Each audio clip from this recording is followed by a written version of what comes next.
Hello friends, welcome back to my channel. I am C Shilpa Surana and आज के इस video में हम डिस्कस करने वाले हैं one of the categories of mutual fund, that is overnight mutual funds.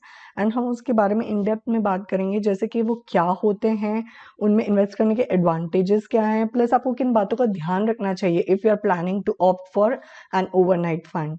Now before I start with today's video, if you are new to my channel, don't forget to subscribe my channel. Also if you like the content of this video, don't forget to give it a thumbs up. चलिए start करते हैं आज के video से and let's try to understand कि overnight funds होते क्या हैं।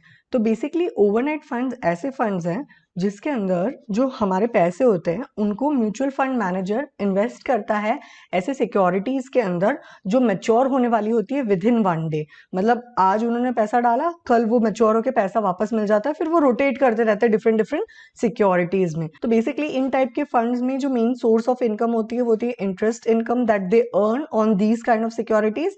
इसके अंदर कैपिटल गेन का स्कोप नहीं है बिकॉज एक दिन के अंदर एनएवी में फ्लक्चुएशंस नहीं आती है। Okay, so now let's try to understand कि ओवरनाइट फंड में इन्वेस्ट करने के एडवांटेजेस क्या है। पहला एडवांटेज कि ये बहुत सिक्योर है as compare to liquid funds, भी ये ज्यादा सिक्योर्ड है।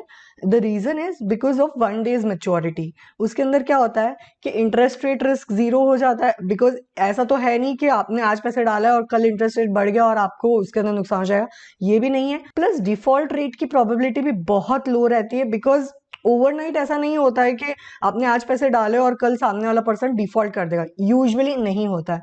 तो इन दोनों रीजंस की वजह से इसके अंदर रिस्क बहुत कम है, so it's a low risk product. Second is कि ये एक लो कॉस्ट प्रोडक्ट भी है, तो इसके अंदर एंट्री और एग्जिट लोड नहीं है and also the expense ratio is very very nominal, so again it's a low cost product. And third is इसकी फ्लेक्सिबिलिटी, बिकॉज इसके अंदर एंट्री और एग्जिट आप कभी भी कर सकते हो because of absence of entry and exit load. So एक फ्लेक्सिबिलिटी है कि आपको जब पैसे डालने तब डालिए एंड जब निकालने तब निकाल लिए। So with in 0 to 3 months के लिए अगर आप कोई अपने पैसों को पार्क करने के लिए अवेन्यू ढूंढ रहे हैं, then I think overnight fund is something that might suit you. Okay, so now having understood कि ओवरनाइट फंड में इन्वेस्ट करने के एडवांटेजेस क्या हैं, लेट्स ट्राई टू अंडरस्टैंड कि आपको किन बातों का ध्यान रखना चाहिए before investing in overnight funds. तो बेसिकली पहली बात यह है कि आपको इस फंड से किसी भी रॉन्ग टाइप की एक्सपेक्टेशन नहीं रखनी चाहिए। ये फंड आपको ज्यादा रिटर्न कमा के देने के लिए नहीं बना हुआ है। ये फंड आप कह सकते हो एक वे में कजन है of savings bank account, because ये आपको वो सारी फैसिलिटीज देता है like flexibility, capital protection and decent amount of return. थोड़ा सा रिटर्न आगे पीछे हो सकता है सेविंग्स बैंक का एंड ओवरनाइट फंड का, but it's almost all same. So it is like an another option that you are having apart from savings bank account. तो पहला हमेशा रिमेंबर रखिए कि आप इससे ज्यादा रिटर्न्स एक्सपेक्ट नहीं कर सकते हैं। तो ऐसे सिचुएशन में आप अपने रिटर्न ऑप्टिमाइज कैसे कर सकते हैं? The answer is simple, by opting for a fund which is having low expense ratio.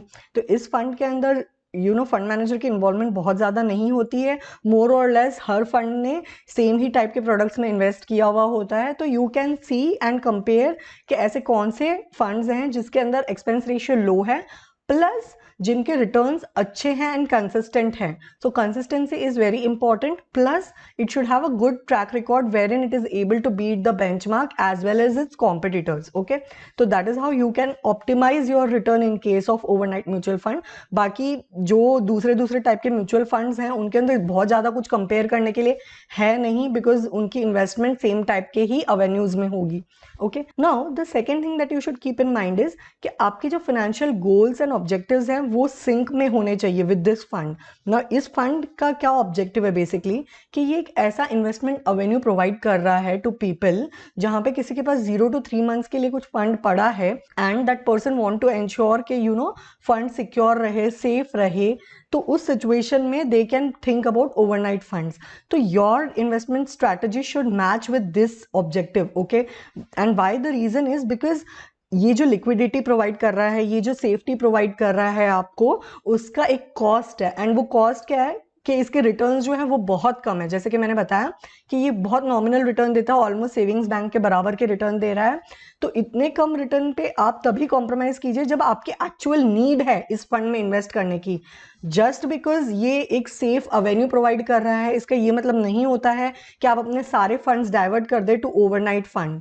अगर आपको पता है कि आप लॉन्ग टर्म के लिए इन्वेस्टेड रहने वाले हो 10 साल 15 साल, तो दूसरे अच्छे ऑप्शंस हैं which you can think about rather than going for overnight overnight fund. So I hope I am clear कि किन टाइप के लोगों को इसके अंदर इन्वेस्ट करना चाहिए। तो बेसिकली जो कोई इन्वेस्टमेंट ऑप्शन ढूंढ रहा है फॉर 0 to 3 months पीरियड, उनके लिए overnight fund can be one of the good funds that they can think for. Okay, so that's all guys from my side. I hope आपको ये video अच्छी लगी और इस वीडियो ने कुछ वैल्यू ऐड किया हो आपके अंडरस्टैंडिंग में इन ओवरनाइट फंड्स। अगर आपको ये वीडियो अच्छी लगी है तो प्लीज इसे थम्स अप देना ना भूले। अगर आपको कोई भी क्वेरीज है तो प्लीज मुझे कमेंट सेक्शन में जरूर लिखिए।